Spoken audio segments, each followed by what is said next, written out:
కొన్ని లేఖన భాగాలను మనం ధ్యానం చేసి ప్రభు బలలో యోగ్యమైన రీతిలో పాలు పొందుటకు దేవుడు మనకు సహాయం చేయనట్లు వాక్యపు వెలుగులో మన జీవితాలని పరిశీలించుకుందాం, ప్రార్థించుకుందాం. దయగల ప్రభా, మిమ్మల్ని స్తుతిస్తూ ఉన్నాం తండ్రి. ఇంతవరకు మిమ్మల్ని ఆరాధించుటకు, మమ్మల్ని సజీవులుగా ఉంచినందుకు మీకు కృతజ్ఞత చెల్లించుటకు, మీరు చూపినటువంటి కృప కొరకై మీకు కృతజ్ఞతాస్తుతులు చెల్లిస్తూ ఉన్నాం. లేఖనంలో మేము ధ్యానిస్తుండగా మీ ఆత్మచేత మేము బోధింపబడిన వారమై ప్రభా, మీ యొక్క చిత్తానుసారంగా మేము జీవించున్నట్లు యోగ్యమైన రీతిలో బలలో పాలు పొందుటకు సహాయం చేయమని మీకే మహిమ చెల్లిస్తూ యేసు నామమున ప్రార్థిస్తున్నాము తండ్రి, ఆమేన్. దేవుని యొక్క వాక్యంలో మనము పరిశీలించుకున్నప్పుడు మనం యోగ్యమైన రీతిలో బలలో చేయవేస్తాం. నేను గత కొంతకాలంగా ఒక విషయాన్ని ధ్యానం చేస్తూ ఉన్నాను. మనిషి యొక్క భవిష్యత్తు దేనిపైన ఆధారపడిందంటే, మనిషి దేని గురించి ఆలోచన చేస్తే దానిపైనే ఆధారపడి ఉంటుంది. అంటే మనిషి చూసేదాన్ని బట్టి, మనిషి ఆలోచన చేసేదాన్ని బట్టి మనిషి యొక్క భవిష్యత్తు అన్నది ఉంటుంది. మన శరీరంలో 2 అవయవాలకు ప్రత్యేకమైన శక్తి ఉంది. 2 అవయవాలకు. ఒకటేమో కన్ను. ఈ కన్ను ఏం చేస్తుందంట, శరీరం అంతటికి మాలిన్యము తీసుకొని వచ్చేటువంటి శక్తి ఈ యొక్క కంటికి ఉంది. ఎక్కడుందన్నమాట ఒకసారి చదవండి. మత్తయి రాసిన సువార్తలో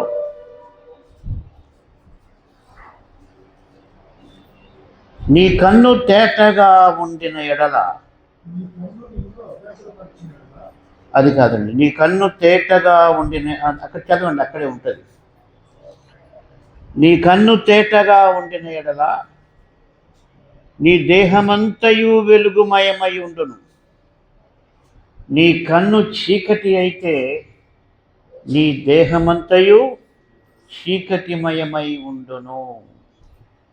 సో ఇది మీకు ఇంట్రొడక్షన్గా చెప్తున్నా. అంటే ఇక్కడ కంటికి ఉన్నటువంటి ప్రభావం, అది మన దేహాన్ని వెలుగుగా ఉంచగలదు, మన దేహాన్ని చీకటిగా చేయగలదు. రెండవది, నాలుకకు అతి శక్తి ఉంది. అది యాకోబు రాసిన పత్రిక 3వ అధ్యాయం చూస్తే అక్కడ నాలుక మనిషి జీవితం అంతటిపై ప్రభావాన్ని చూపిస్తుంది. 3వ అధ్యాయం యాకోబు రాసిన పత్రిక. ఇక్కడ యొక్క నాలుక శరీరం అంతటికీ మాలిన్యము కలుగ చేస్తుందని మనం చూస్తూ ఉంటాం. 3వ అధ్యాయం 6వ వచనం. నాలుక అగ్నియే. నాలుక మన అవయములో ఉంచబడిన పాప ప్రపంచమై సర్వ శరీరమునకు మాలిన్యము కలుగ చేయును. చాలా ఆశ్చర్యం కదా. ఇక్కడ మత్తయి 6లో ఎవరికైనా దొరికింది వాక్యం? అది ఇంట్రొడక్షన్ చెప్తున్నా. నీ కన్ను చెడినదైతే, ఎన్నో వచనం అది? 6 28. 28 రెఫరెన్స్ చెప్పండి కదా. 22. దేహమునకు దీపము కన్నే కనుక నీ కన్ను తేటగా ఉండును, నీ దేహమంతయు వెలుగుమయమై ఉండును. నీ కన్ను చెడినదైతే నీ దేహమంతయు చీకటిమయమై ఉండును. కాబట్టి ఇక్కడ ఈ 2 వచనాల్లో మనం చూస్తున్నది ఏంటంటే, మన కన్ను, మన నాలుక మన శరీరం అంతటిపై ప్రభావాన్ని చూపించేటువంటి శక్తి వాటికి ఉంది. అయితే ఇక్కడ కన్ను అంటే మన బాహ్యమైన కన్ను మాత్రమే కాదు, మన ఆలోచన అన్న కన్ను అని కూడా మన మనసులో పెట్టుకోవాలి. మనిషి దేన్ని ఆలోచిస్తాడో దాన్నే మాట్లాడతాడు. యేసు ప్రభు అన్నాడు, హృదయం దేనితో నిండి ఉంటుందో నోరు దాన్నే మాట్లాడుతుంది. కాబట్టి ఈ 3 విషయాలు కదా. ఒకటేమో నాలుక ప్రపంచం మాలిన్యాన్ని కలుగచేస్తుంది. కన్ను దేహాన్ని చీకటిమయం కానీ వెలుగుమయం కానీ చేస్తుంది.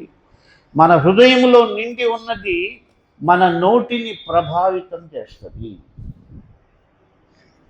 కాబట్టి కన్నుల ఎదుట అంటే ఈ మాట మీరు బాగా గుర్తుపెట్టుకోవాలి. కన్నుల ఎదుట అంటే బాహ్య కన్నులని కాదు, ఆత్మ సంబంధమైన కన్నుల ఎదుట నువ్వు ఏం పెట్టుకుంటావో దాని ప్రభావం నీ పైన ఉంటుంది. కాబట్టి మనం పనిలో పని ఎలాగో నూతన సంవత్సరంలోకి వెళ్తున్నాం కాబట్టి మన నూతన సంవత్సరం యొక్క భవిష్యత్తు ఎలా ఉంటుందంటే అది నీ చేతుల్లోనే ఉంది. మనం సాధారణంగా దేవుణ్ణి ప్రార్థన చేస్తాం, ఏమని? ప్రభువా, నూతన సంవత్సరం అంతా నాకు అన్నీ బాగా కావాలి, అన్ని మేళ్ళు కావాలి, మళ్ళీ గత సంవత్సరంలో జరగనటువంటి మేళ్ళన్నీ నూతన సంవత్సరంలో జరగాలి అని మనం కోరుకుంటాం. అయితే బైబిల్ ఏం చెప్తుందంటే నీ భవిష్యత్తు దేనిపైన ఆధారపడిందంటే నీ కన్ను మీద, నీ నాలుక మీద, నీ హృదయం మీద ఆధారపడింది. నువ్వు దాన్ని మలినం చేసుకుంటావో, వెలుగుమయం చేసుకుంటావో, నీ భవిష్యత్తుని మంచిగా చేసుకుంటావో, ముండ్ల పొదలుగా చేసుకుంటావో అన్నది మన నిర్ణయం. కాబట్టి ఇక్కడ నేను ఒక్క టాపిక్ గురించి మట్టుకే మాట్లాడతాను. మన ఆత్మ సంబంధమైన కన్నుల ఎదుట ఏం ఉంచుకోవాలి, ఏం ఉంచుకోకూడదు అన్నది మనం ధ్యానం చేసి ఆ విషయాన్ని పరిశీలన చేసుకోవాలని నేను మనవి చేస్తున్నాను. కాబట్టి మన కన్నుల ఎదుట అంటే కేవలం బాహ్యమైన కన్నులు కాదు, మన ఆలోచన అన్నటువంటి కన్ను, మన యొక్క కాన్సన్ట్రేషన్ అన్నటువంటి కన్నుల ఎదుట ఏం పెట్టుకుంటామో అదే మన భవిష్యత్తును నిర్ణయిస్తుంది. ఇక్కడ కన్నుల ఎదుట ఏం పెట్టుకోవాలి అంటే నేను ముఖ్యంగా 4 విషయాలు మీతో మన కన్నుల ఎదుట ఈ 4 విషయాలు పెట్టుకోగలిగితే, అంటే మన ఆత్మ సంబంధమైన మన ఆలోచనలో అందాం, మన ఆలోచనలో ఈ 4 విషయాలు పెట్టుకుంటే మన భవిష్యత్తు మరి రాబోయే సంవత్సరమే కాదు, రాబో కాలమంతా కూడా మనకు జీవనకరంగా ఉంటాయి. కాబట్టి 4 విషయాలు మనం పెట్టుకోవాల్సింది. పెట్టుకోకూడని కొన్ని విషయాలు, సో ఇవి మనం చేస్తున్నామా లేదా అని పరిశీలన చేసుకొని బలలో పాలు పొందడం మాత్రమే కాక మన భవిష్యత్తును కూడా ఇక్కడ మనం చూస్తాం. సో మనం ఆలోచన విధానము మన జీవితంపై ప్రభావం చూపిస్తాయి. అంతేకాదు లిటరల్గా కూడా ఒక మనిషి కన్నుల ఎదుట ఎక్కువ ఏది పెట్టుకుంటాడో అది వారి జీవితంలో ప్రభావం చూపిస్తుంది. అందుకే సైతాను యొక్క ఇంటర్నెట్ అన్న దాన్ని తీసుకొని వచ్చి అందులో చెడు చిత్రాలు లేక పనికిమాలిన విషయాలు మనుషుల కన్నుల ఎదుట పెట్టుంది. అంటే అపవాదికి ఒక విషయం తెలుసు, కన్ను సర్వ దేహాన్ని పాడు చేయగలదు. అలాగే నాలుక మనిషి జీవితం అంతటికి మాలిన్యమో కలుగ చేయగలదు. అలాగే హృదయం మరి మనిషిని పూర్తిగా లోబరుచుకోగలదు. కాబట్టి ఈ 3 విషయాలపైన సైతాను క్రియ చేస్తాడు. అయితే మనం ఒక్క విషయాన్ని మనం ఆలోచన చేస్తాం. మరి అయితే నువ్వు భవిష్యత్తులో ఈ 3 ఆలోచించి, నీ కన్ను తేటగా ఉందా, నీ మాట వాక్యానుసారంగా ఉందా, నీ హృదయం దేవుని వాక్యంతో ఉందా, ఇవి పరిశీలన చేసుకోవాలి. ఇక్కడ కన్నుల ఎదుట మనం చూసినట్టయితే ఒక సంఘటన ఆశ్చర్యం కలిగిస్తుంది. అంటే కన్నుల ఎదుట ఏం పెట్టుకుంటే అదే మనకు దొరుకుతుంది, లేక అదే మనం పొందబోతామన్న దానికి ఆదికాండములో ఒక మంచి ఎగ్జాంపుల్ ఉంది. అక్కడ యాకోబు తన మామతో ఒక తీర్మానం చేశాడు. ఏమని తీర్మానం చేశాడు? 30వ అధ్యాయం మనం చూసినట్టయితే వాళ్ళకు ఒక తీర్మానం చేసింది. ఏవైతే ఆ యొక్క మందలో పుట్టినటువంటి వాటికి చారలు గల నల్లటి మచ్చలు గలవన్నీ కూడా యాకోబుకు వచ్చేట్టుగా వాళ్ళు ఒప్పందం చేసుకున్నారు. మరి చారలు మచ్చలు లేకపోతే ఆ గొర్రెలని ఎవరికి? లాబానికి. చారలు మచ్చలు ఉంటే యాకోబు. సో ఈ తీర్మానం చేసి యాకోబు తెలివైన వాడు కాబట్టి ఆయన ఏం చేశాడంటే, ఈ గొర్రెలు చూలు కట్టినప్పుడు మరి అవి నీళ్లు తాగే చోట ఈ యొక్క ఒక రకమైనటువంటి చువ్వలు అక్కడ పెట్టాడు. ఆదికాండం 30:37. యాకోబు చీనారు జంగిసాలు అను చెట్ల చువ్వలను తీసుకొని ఆ చువ్వలలో తెల్లచారలు కనబడినట్లు అక్కడక్కడ వాటి తొక్కలు ఒలిచి 38 మందలు నీళ్లు త్రాగ వచ్చినప్పుడు అవి చూలు కట్టుటకు అతడు తాను ఒలిచిన చువ్వలను మందలు తాగుటకు వచ్చు కాలువలలోను నీళ్ల కాళ్లలోను వాటి యొద్ద పెట్టగా ఏం జరిగిందంట? 39 మందలు ఆ చువ్వల ఎదుట చూలు కట్టి చారలైనను పొడలైనను మచ్చలైన పిల్లలను ఈయనను. అంటే అక్కడ ఏం జరిగిందంటే, అవి చూలు కట్టే సమయంలో వాటి ఎదుట ఏవి చూశాయో అలాంటివే అవి పిల్లలను కన్నాయి. ఆ చువ్వలు ఏంటంటే తెల్ల చారలు కనపడేటువంటి చువ్వలు. యాకోబు తాను మామ దగ్గర ఆ యొక్క ఆస్తి సంపాదించుకోవడానికి చేసినటువంటి సంఘటన.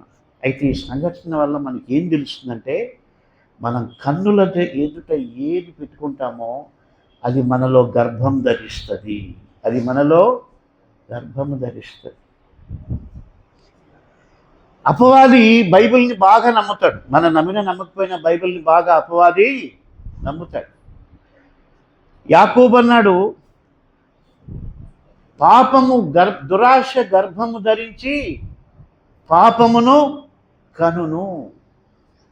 కాబట్టి దురాశ అన్నది మనిషి ఎదుట పెడితే ఖచ్చితంగా ఆ మనిషి పాపాన్ని అంటాడు.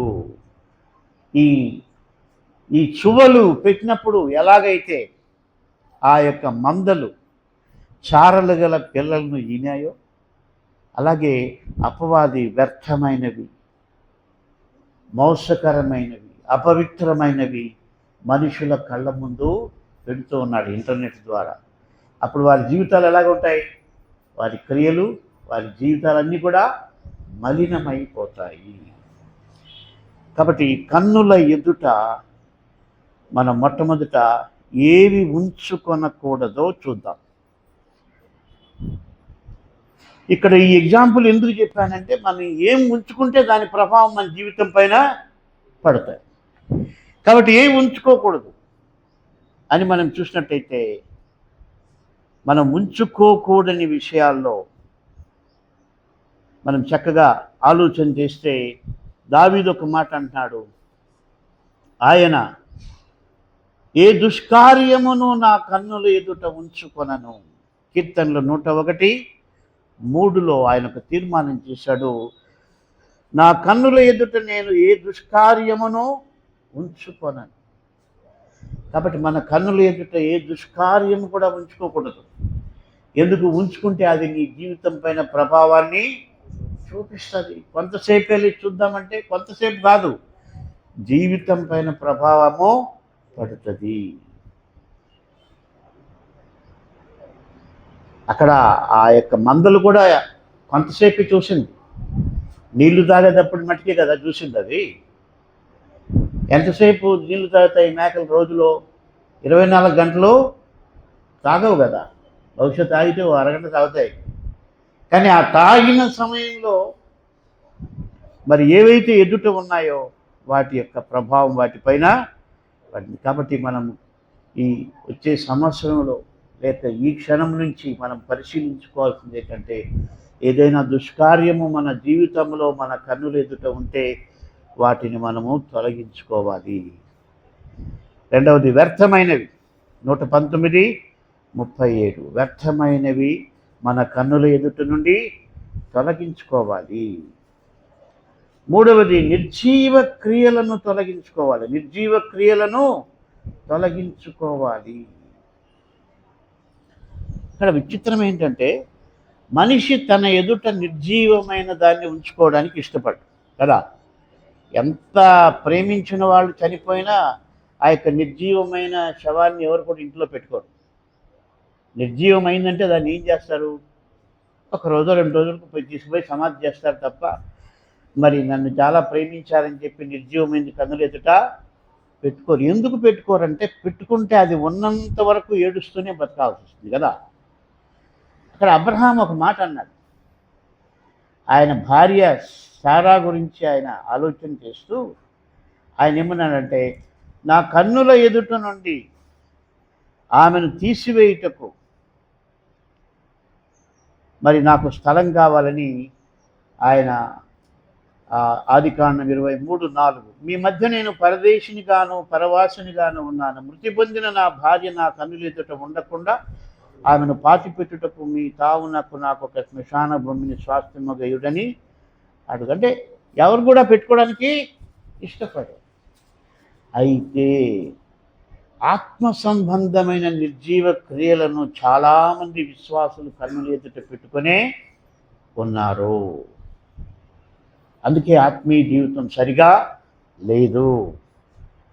కాబట్టి క్లుప్తంగా మన కన్నుల ఎదుట ఉంచుకొనకూడదు. మొట్టమొదటిది దుష్కార్యం ఉంచుకోకూడదు, వ్యర్థమైన ఉంచుకోకూడదు, నిర్జీవ క్రియలను ఉంచుకోకూడదు. గమనించండి, ఇవి తీసేయకపోతే మానవ జీవితం, విశ్వాస జీవితం ఎలా ఉంటుందో కూడా మనము ఒక వచనం చూస్తాం. సంఖ్యాకాండం 33:55 అయితే మీరు మీ ఎదుట నుండి ఆ దేశ నివాసులను వెళ్ళగొట్టని ఎడల మీరు వారిలో ఎవరిని ఉండదిచ్చెదరో, దేవుడు వాళ్ళకి ఆజ్ఞాపించాడు. ఏమని? మీరు వెళ్ళేటువంటి అన్ని జనులను మీరు తొలగించాలన్నాడు. అలా తొలగించకుండా ఎవరిని ఉండరిస్తురో వారు మీ కన్నులలో ముండ్లుగాను మీ ప్రక్కలలో శూలములుగాను ఉండి మీరు నివసించు ఆ దేశములో మిమ్మను బాధ పెట్టేదరు. మీరు ఎవరినైతే బ్రతకనిస్తారో వాళ్ళు ఎలా బాధపడతారంటే, కండ్లలో ముళ్ళు. భయంకరం కదా. మనం కంట్లో చిన్న నలుసు పడితేనే అల్లాడిపోతాం. ఇంక కంట్లో ముళ్ళు పుచ్చుకున్నట్టు ఊహించుకోండి, ఎంత భయంకరమైన బాధ అది. కన్నులో ముళ్ళు గుచ్చుకోవడం అంటే నలుసుకే మనం తట్టుకోలేము. కన్ను ఎర్రగా అయిపోద్ది, కాసేపు మనం ఏది చూడలేము. అయితే దేవుడు ఉండనీయద్దు అన్న విషయాలు ఉండనిస్తే వాళ్ళ జీవితం ఎలా ఉంటుందంటే, కళ్ళలో ముళ్ళు పుచ్చుకున్నట్టు, ప్రక్కలలో శూలములుగా ఉన్నట్టు ఉంటుందంట. అంటే శిక్ష. మనం లోకాన్ని అనుసరిస్తే, దేవుని వాక్యానికి వ్యతిరేకంగా మనం ఇష్టానుసారంగా జీవిస్తే మన జీవితం ఎలా ఉంటుందంటే, కండ్లలో ముండ్లు, ప్రక్కలో శూలములు. అయితే సైతాన్ ఏం చెప్తుందంటే, చాలా ఆకర్షణీయంగా చెబుతుంది, కానీ చివరికి జరిగేది ఏంటంటే ఆ విధమైనటువంటి పరిస్థితి. కాబట్టి మన జీవితంలో వచ్చే సంవత్సరం మనకు దీవెనకరంగా ఉండాలంటే మనం ఒక తీర్మానం చేయాలి. ఏంటి? నా కన్నుల ఎదుట నేను ఏ దుష్కార్యాన్ని ఉంచుకున్నాను, వ్యర్థమైనవి నా కన్నుల ఎదుట ఉంచుకున్నాను, నిర్జీవ క్రియలను నా కన్నుల ఎదుట ఉంచుకొనను. ఏ ఉంచుకోవాలి అన్న విషయాలు ఒక 4 విషయాలు నేను చెప్పి 3 విషయాలు నేను 3 పాయింట్స్ చెప్తాను. ఎందుకంటే గుర్తుపెట్టుకోవాలి కదా. నేను 10 పాయింట్లు చెప్పాను అనుకోండి, నేను 5 దాటి 3వ పాయింట్ దాటితే ఒక్కోటి మీరు మర్చిపోతూ ఉంటారు. కాబట్టి ఏ ఉంచుకోకూడదు చెప్పండి ఒకసారి. మన కన్నుల ఎదుట దుష్కార్యం, రెండవది వ్యర్థమైన, మూడవది నిర్జీవమైనటువంటివి. అంటే ఆత్మీయంగా ఉపయోగపడనివి, ఇప్పుడు ఉంచుకోవాల్సినవి. దావీదు తన కన్నుల ఎదుట ఏం ఉంచుకున్నాడు అని చూస్తే, ఆయన తన కన్నుల ఎదుట దేవుని కృపను ఉంచుకున్నట్టుగా మనం చూస్తున్నాం. దేవుని యొక్క కృపను ఆయన తన ఎదుట ఉంచుకున్నట్టుగా మనం చూస్తున్నాం. కీర్తనలు 26:3, నీ కృప నా కన్నుల ఎదుట ఉంచుకొని ఉన్నాను. నీ కృప నా కన్నుల ఎదుట ఉంచుకొని ఉన్నాను. దేవుని కృప విశ్వాసి కన్నుల ఎదుట ఎప్పుడు ఉంచుకోవాలి. అలా ఉంచుకుంటే నీవు ఎప్పుడు గర్వపడవు. అలా ఉంచుకుంటే ఎప్పుడు నీ శక్తి పైన ఆధారపడవు. అలా ఉంచుకుంటే నీవు ఎప్పుడు కూడా కృతజ్ఞత లేని వ్యక్తిగా మారవు. ఎందుకంటే ఆయన కృప, ఆయన కృప, ఆయన కృప.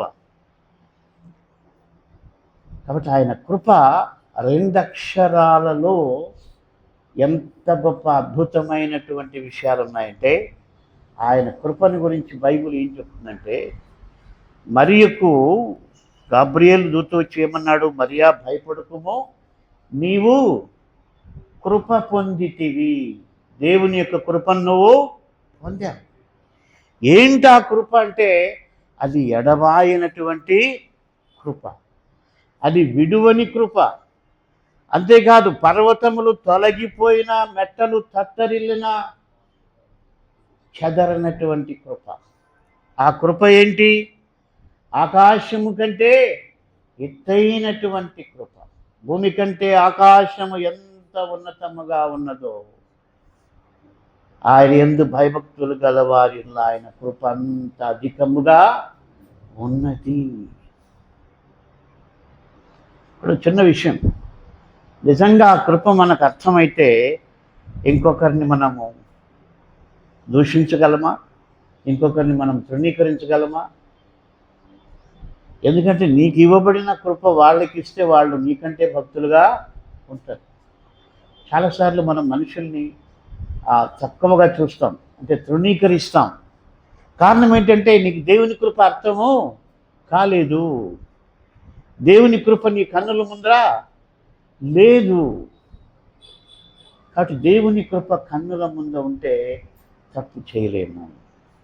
కాబట్టి ఆయన కృప ఏంటి? మనం కృప చేతనే రక్షణ పొందాము.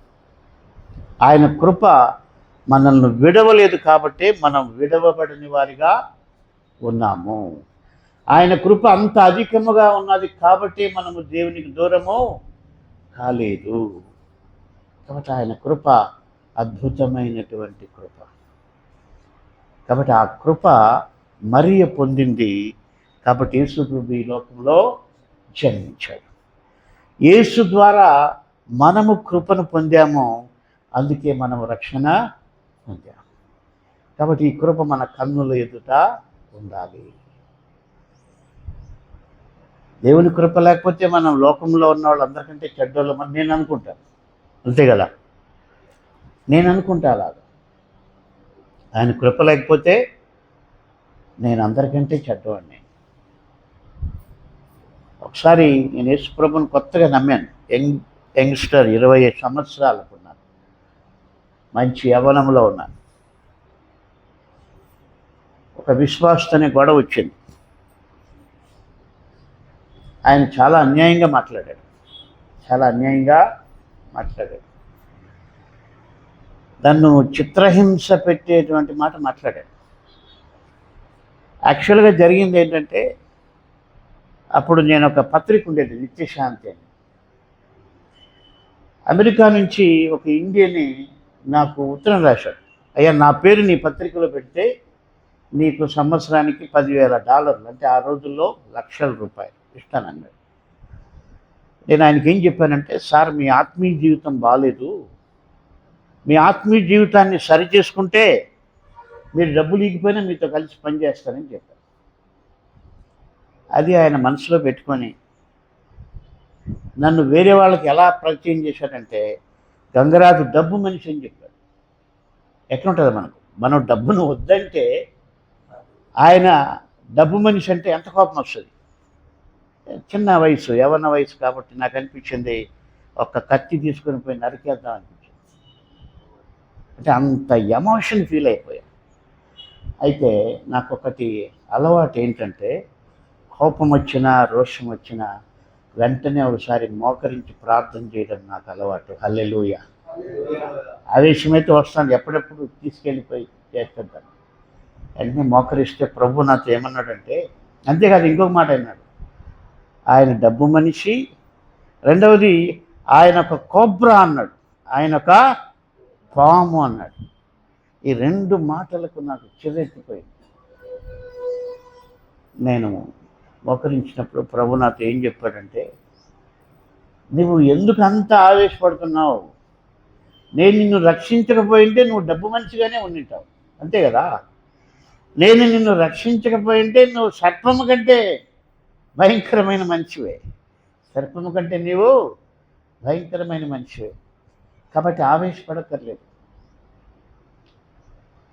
అని చెప్పాడు. అప్పుడు దేవుని కృప నా కన్నుల ముందా కనిపించింది. నిజమే ప్రభా, నీ కృప చేతనే నేను రక్షణ పొందాను. నిజంగా నీ కృప లేకపోతే నేను సర్పము కంటే చెడ్డవాడిని. కాబట్టి ఆ కృప కన్నుల ఎదుట నాకు కనిపించింది, నన్ను తప్పు చేయకుండా ఆపింది. కాబట్టి దేవుని కృపను మనం కన్నుల ఎదుట ఉంచుకోవాలి. ఏ మనిషి పైన ముఖ్యంగా గొడవలు వచ్చినప్పుడు ఆ యొక్క ఓపిక అవన్నీ ఎట్లా వస్తాయంటే, నిజమే మనల్ని రెచ్చగొట్టే మాటలే మాట్లాడతారు. వాళ్ళు మోసం చేస్తారు, మనుషులు మోసం చేస్తారు, మనకి ఏదో ఒకటి చెప్తారు, కానీ మనకు ఇబ్బంది పెడతారు. ఒకసారి మా తోటలో ఒక ఆయన, సార్ ఒక్క వేప చెట్టు ఒకటి కొట్టుకుంటాను సార్ అన్నాడు. వేప చెట్టు ఒకటి కొట్టుకుంటాను సార్ అన్నాడు. మేము కొన్నాం ఆ తోటని. సరే ఏదో కొట్టుకోండి అన్నా. అయితే ఆయన ఏం చేశాడంటే దాదాపు 20 వేప చెట్లు కొట్టేశాడు. మొత్తం వేప చెట్లు కొట్టి ఎలా ఉంటుంది మనకు? అప్పుడు నాకు అనిపించింది, చాలా కోపం వచ్చింది, ప్రార్థన చేశాను. అప్పుడు దేవుడు నా మనసుకు ఎలా నెమ్మదించాడంటే, పోతే పనులే, ఒకవేళ ఉంటే అందరూ వచ్చి అక్కడ ఏదో పెద్ద ఇది చేసేవాళ్ళేమో హంగామా, లేకపోతే పోయిందిలే అనిపించింది. కాబట్టి మన జీవితంలో కొన్ని ఇబ్బందులు కలుగుతాయి. అయితే మనం దేవుని కృపను మన కన్నుల ఎదుట పెట్టుకోవాలి. ఇంకా మనం ఏం పెట్టుకోవాలి మన ఎదుట అంటే, పరిశుద్ధ గ్రంథం చెప్తుంది మన ఎదుట ఉంచుకొనవలసినవి. మొట్టమొదటిది దేవుని యొక్క కృప, రెండవది మన ఎదుట ఉంచుకొనవలసినటువంటి విషయం ఏంటంటే దేవుని యొక్క వాక్యాన్ని మన ఎదుట ఉంచుకోవాలి. దేవుని యొక్క వాక్యాన్ని మన ఎదుట ఉంచుకోవాలి. దేవుని వాక్యం అంటే మనకు వెంటనే ఒక వాక్యం గుర్తుకు రావాలి, ఇది దేవునికి ఇష్టమా కాదా, వెంటనే వాక్యం. అందుకనే వాక్యం చదవాలి, వాక్యం కంఠపాఠం చేయాలి.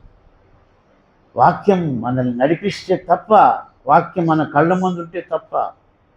అందుకొరికే దేవుడు ఇశ్రాయేలుకి ఏం చేశాడంటే, అవి నీ కన్నుల ఎదుట ఉండాలన్నాడు. నీ కన్నుల ఎదుట ఉండాలి, నీ ఇంటి గృహంలో ఉండాలి.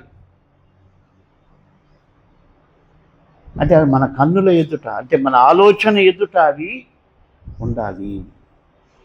దేవుని వాక్యం మన కన్నుల ఎదుట ఉన్నట్టయితే అప్పుడు మన జీవితంలో మనం తప్పకుండా అభివృద్ధి పొందుతాం, మనం బలం పొందుతాం. నిర్గమకాండం 40వ అధ్యాయం 38వ వచనంలో ఇశ్రాయేలీయులందరి కన్నుల ఎదుట, నిర్గమకాండం 40:38, ఇశ్రాయేలీయులందరి కన్నుల ఎదుట పగటివేళ యెహోవా మేఘము మందిరం మీద ఉండెను, రాత్రివేళ అగ్ని దాని మీద ఉండెను, వారి సమస్త ప్రయాణములలో ఇలాగుననే జరిగను. కాబట్టి వారి కన్నుల ఎదుట దేవుని యొక్క నడిపింపుతూ ఉన్నది. పగటివేళ మేఘం ఉంది, రాత్రివేళ అగ్నిస్తంభం ఉంది. ఇప్పుడు దేవుడు మనకేమిచ్చాడు? మన చేతుల్లోకి పరిశుద్ధ వాక్యాన్ని ఇచ్చాడు. కాబట్టి మనం ఇప్పుడు ఎలా నడుచుకోవాలి? వాక్యాన్ని బట్టి నడుచుకోవాలి. దివారాత్రములు వాక్యాన్ని ధ్యానించాలి.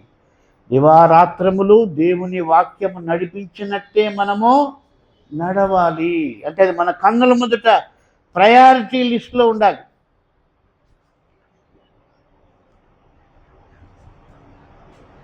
అలా ఉన్నప్పుడు మన జీవితంలో మంచి తీర్మానాలు చేస్తాం. ఎందుకంటే అది దేవుని యొక్క భయాన్ని కలుగజేస్తుంది. దేవుని యొక్క వాక్యం మన హృదయంలో ఉంటే దేవునికి ఇష్టము కానివి చేయకుండా మనలో భయాన్ని పుట్టిస్తారు.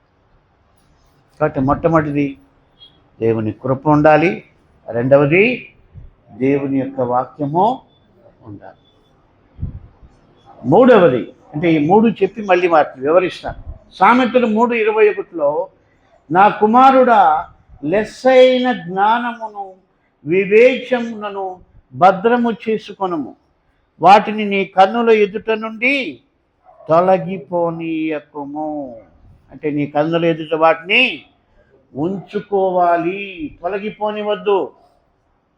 కాబట్టి మన కన్నుల ఎదుట దేవుని కృప ఉండాలి, దేవుని వాక్యం ఉండాలి, లెస్సైన జ్ఞానం ఉండాలి, వివేచన ఉండాలి. ఇవి లేకపోతే మనం తప్పు చేస్తాం.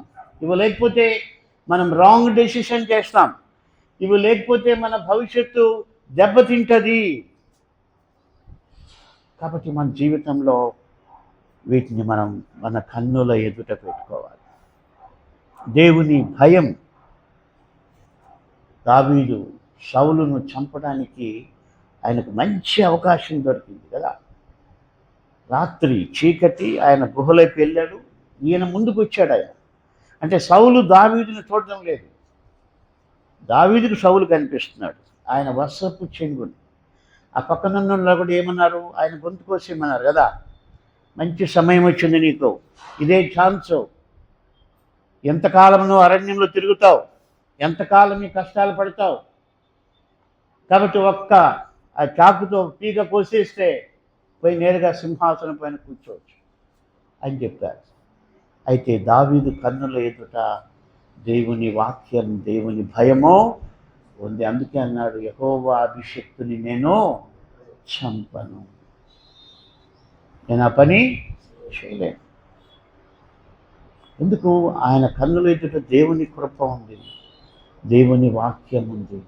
అది వాక్యం భయాన్ని పుట్టించింది. యెహోవా అభిషిక్తుని నేను చంపకూడదు. ఒకవేళ ఆయన కన్నుల ఎదుట వాక్యము కృప లేకపోతే ఏం జరుగుతుంది?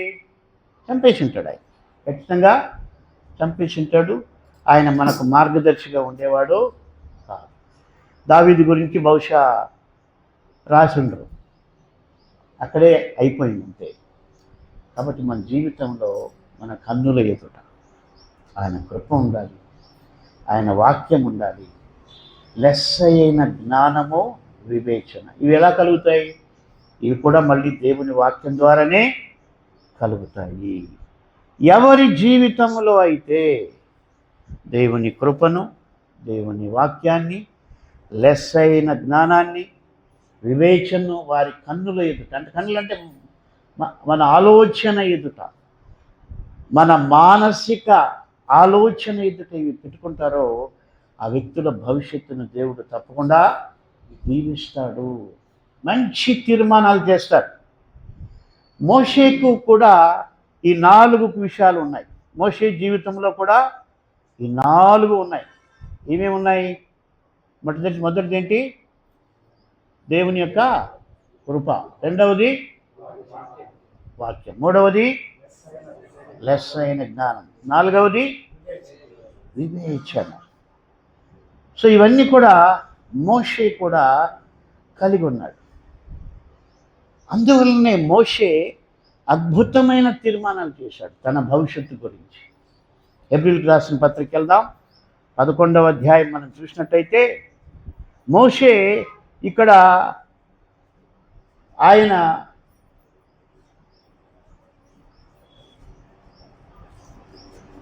నాలుగు తీర్మానాలు చేశాడు. ఎన్ని తీర్మానాలు చేశాడు?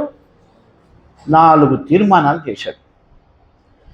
సో ఈ 4 తీర్మానాలు ఆయన చేయడానికి కారణం ఏంటంటే చక్కటి తీర్మానాలు చేశాడు. అందుకే మోషే ఒక గొప్ప నాయకుడిగా తరతరాలుగా ఆయన గురించి మాట్లాడుకుంటూ ఉన్నాం. ఆయన ఒక 4 తీర్మానాలు చేశాడు. ఎందుకు ఆ తీర్మానాలు వెనక ఉన్నది ఏంటంటే ఇదే రహస్యం. ఆయన కన్నులెదుట దేవుని కృప ఉంది, దేవుని వాక్యం ఉంది. అది దేవుని భయాన్ని కలుగజేసింది. దేవుని యొక్క వాక్యం ద్వారా ఆయన లెస్సైన జ్ఞానాన్ని, వివేచన పొందాడు. ఆయన చేసిన తీర్మానాలు 11:24. మోషే పెద్దవాడైనప్పుడు విశ్వాసమును బట్టి ఐగుప్తు ధనము కంటే క్రీస్తు విషయమైన నింద గొప్ప భాగ్యమని. ఆలోచన చేయండి. ఒక మానవుడు చేసే తీర్మానం కాదండి. ఒక మానవుడు చేసే తీర్మానం కాదు. నీ దగ్గరకు వచ్చి ఐగుప్తు ధనాన్ని ఒక 10 కోట్లు నీ దగ్గరకు పెట్టి ఈ 10 కోట్లు తీసుకొని నువ్వు సుఖంగా ఉంటావా, లేకపోతే క్రీస్తు కొరకు సాక్షిగా ఉండి నిందపడతావంటే మనుషులు దేన్ని కోరుకుంటారు? 10 కోట్లే కోరుకుంటారు. ఎవరైనా అదే చేస్తారు. 199 మంది అదే చేస్తారు. అయితే ఆశ్చర్యం ఏంటంటే మోషే ఆ తీర్మానం చేయలేదు. ఆయన అన్నాడు, ఐగుప్తు ధనమంతటి కంటే నేను క్రీస్తు కొరకు జీవించటము గొప్ప భాగ్యం. హల్లెలూయా. ఈ తీర్మానం మనం చేయాలంటే మన వల్ల కాదు. అయితే ఎప్పుడు చేస్తామంటే దేవుని కృప, దేవుని వాక్యము, లెస్సైన వివేచన, లెస్సైన జ్ఞానము మన మనసులో నిండుకుంటే అప్పుడు మనం కూడా చేయగలుగుతాం. హల్లెలూయా. రెండవ తీర్మానం 25వ వచనం, 11:25. అల్పకాలము పాపభోగము అనుభవించుట కంటే దేవుని ప్రజలతో శ్రమ అనుభవించుట మేలని యోచించి. చూడండి, ఇలాంటి తీర్మానం. ఇక్కడేంటి? 2. ఒకటేమో అల్పకాల పాపభోగాలు, రెండో వైపున ఏంటి? దేవుని ప్రజలతో శ్రమ అనుభవించటం. ఎవరైనా ఏం తీర్మానం చేస్తారు? అల్పకాల పాపభోగాల్నే కోరుకు. మనకెందుకు రా శ్రమ, మనకెందుకు ఆ శ్రమ అనుకుంటారు. అయితే ఈయన కన్నుల ఎదుట దేవుని కృప ఉంది, దేవుని వాక్యం ఉంది, దేవుని భయం ఉంది. అందుకే ఆయన అన్నాడు, నాకు ఈ అల్పకాల భోగాలు ఏవి కూడా వద్దు, నాకు దేవుని ప్రజలతో శ్రమ పొందడం మేలు అనుకున్నాడు. 3వది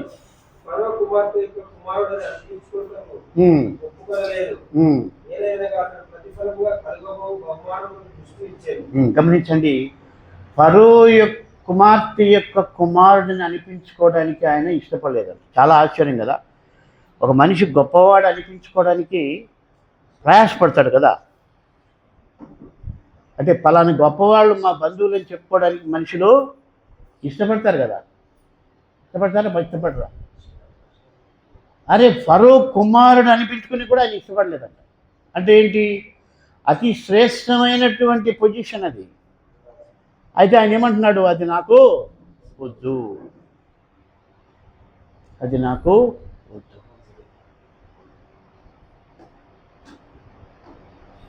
అని చెప్పాడు. అంతేకాదు, రాజాగ్రహానికి భయపడకుండా ఆయన ఐగుప్తుని విడిచి వెళ్ళిపోయాడు. ఈ 4 తీర్మానాలు ఆయన చేశాడు. కాబట్టి మన జీవితంలో కూడా మన భవిష్యత్తు బాగుండాలంటే ఈ తీర్మానాలు మనకు అవసరం. మనం ఏం చేస్తామంటే మనం లోక సావాసం చేసుకుంటాం, పాపభోగాలు అనుభవిస్తూ ఇంకా క్రీస్తు కొరకు జీవించాలనుకుంటాం. అయితే మనం దేవుణ్ణి యథార్థంగా ప్రార్థన చేయాలి. ప్రభువా, నాకు ఈ బలహీనత ఉంది, నేను మీ ఆత్మలో ఎదగాలి, కాబట్టి లోకం పైన నాకు విరక్తి పుట్టించండి. ఈ లోక సహవాసాలన్నీ లాస్ట్కి ఏం చేస్తాయి? ఇందాక మన కంటిలో మొండ్లుగా తయారవుతాయి, పక్కన శూలములుగా ఉంటాయి. అంతే తప్ప వాటి వలన ఏమీ కూడా ప్రయోజనం అయితే ఉండదు, కొంతకాలం అది. కాబట్టి మనం దేవుని వాక్యముతో, దేవుని సంఘముతో అంత కట్టుబడి ఉండాలి. అయితే మోషే ఈ తీర్మానాలు చేయడానికి కారణం ఒకటి కూడా ఒకటి కారణం ఉంది ఇక్కడ. ప్రధానమైన కారణం ఏంటంటే, ఏలైనగా అతడు ప్రతిఫలముగా కలుగబోవు బహుమానమందు దృష్టి ఉంచెను. కాబట్టి ఆయన దేవుని వాక్య ప్రకారం జీవిస్తే వచ్చేటువంటి బహుమానం పైన ఆయనకు దృష్టి పెట్టాడు. అందుకే ఆయన ఇవన్నీ కూడా లెక్క చేయట్లేదు. కాబట్టి మనం కూడా దేవునికి ఇష్టమైన బిడ్డలుగా జీవిస్తే దేవుడిచ్చేటువంటి బహుమానం పైన మనం దృష్టి పెట్టాలి. అది ఆశీర్వాదకరమైనటువంటి. అప్పుడు మనం దేవుని కొరకు జీవిస్తాం. ఆ యొక్క అభివృద్ధి కానివ్వండి, ఆశీర్వాదం కానివ్వండి, దేవుని వాక్య ప్రకారం ఉంటే అవి వెతుక్కొని వస్తాయి. మనం వాటిని వెతకాల్సిన అవసరమూ లేదు. ఎప్పుడైతే నీవు దేవుని కృపను, దేవుని వాక్యాన్ని, దేవుని భయాన్ని, వాక్యపు జ్ఞానాన్ని నీ ఎదుట పెట్టుకొని జీవిస్తావో అప్పుడు నీకు ఆశీర్వాదాన్ని వెతుక్కొని వస్తుంది. దేవుడు ఆయన బిడ్డలను దీవించాలనుకుంటున్నాడు. ఎవరిని దీవించాలనుకుంటున్నాడు? ఎవరైతే ఆయన వాక్య ప్రకారం జీవిస్తారో, ఎవరైతే ఆయన ఆత్మ నడిపింపులోనికి వస్తారో వారిని దేవుడు దీవిస్తాడు. కాబట్టి మన జీవితంలో ఈ 3 విషయాలు, పెట్టుకోకూడని విషయాలు చెప్పండి ఒకసారి. దుష్కార్యము, వ్యర్థమైనవి, 3వది నిర్జీవమైనవి. మన కన్ను ఎదుట ఉండవలసినవి ఏంటివి?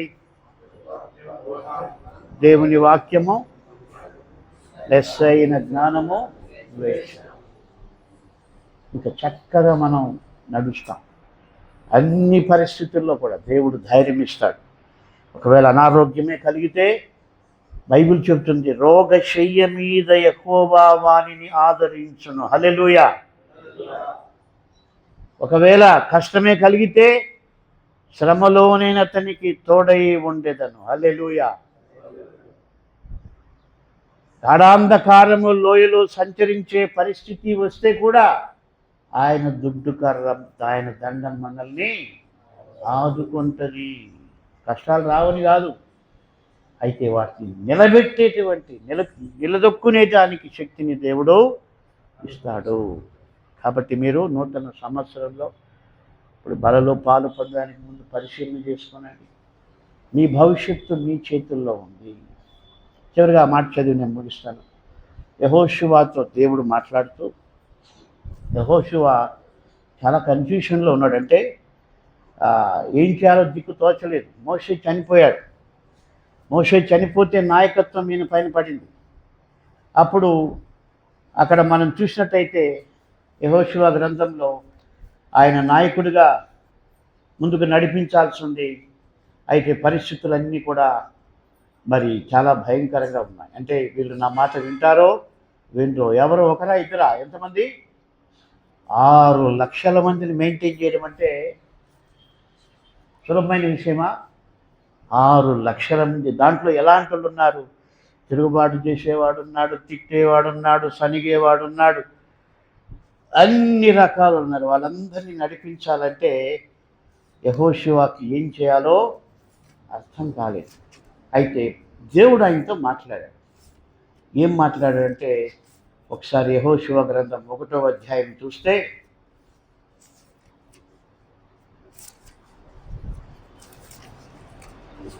అక్కడ 7వ వచనం, అయితే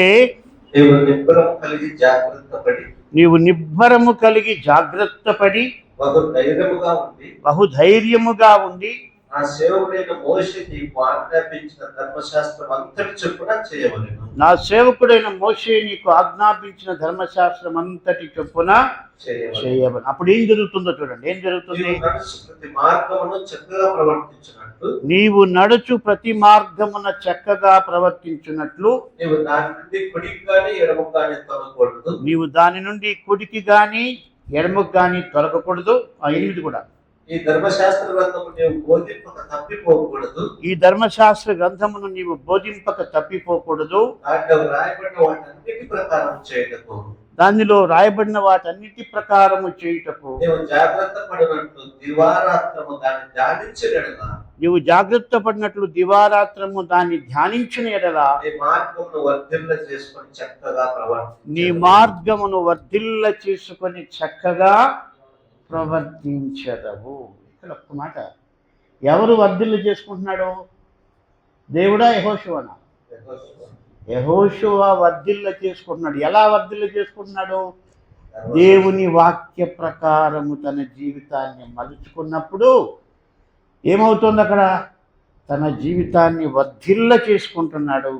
అంతేకాదు, అన్ని విషయాల్లో చక్కగా ప్రవర్తించటం ఆయన నేర్చుకున్నాడు. కాబట్టి వాక్యాన్ని దివారాత్రములు మనం ధ్యానించాలి. అంతకంటే ధర్మశాస్త్రము కంటే శ్రేష్టమైనటువంటి బోధన యేసయ్య మనకి ఇచ్చాడు. కాబట్టి నాకెప్పుడు ఒక తలంపు ఏంటంటే, దివారాత్రములు ధర్మశాస్త్రము ధ్యానించే వ్యక్తే నీటి కాలువల ఓర్న నాటబడినటువంటిదిగా ఉంటే, అతడు చేయనిదంతయు సఫలమైతే, ధర్మశాస్త్రము కంటే శ్రేష్టమైన యేసు మాటలు మనం ధ్యానం చేస్తే ఇంకెంత ఆశీర్వాదం. అట్టి కృప మనకు దేవుడు అనుగ్రహించునుగాక. ఆమేన్. వాళ్ళు చేయలేకపోతే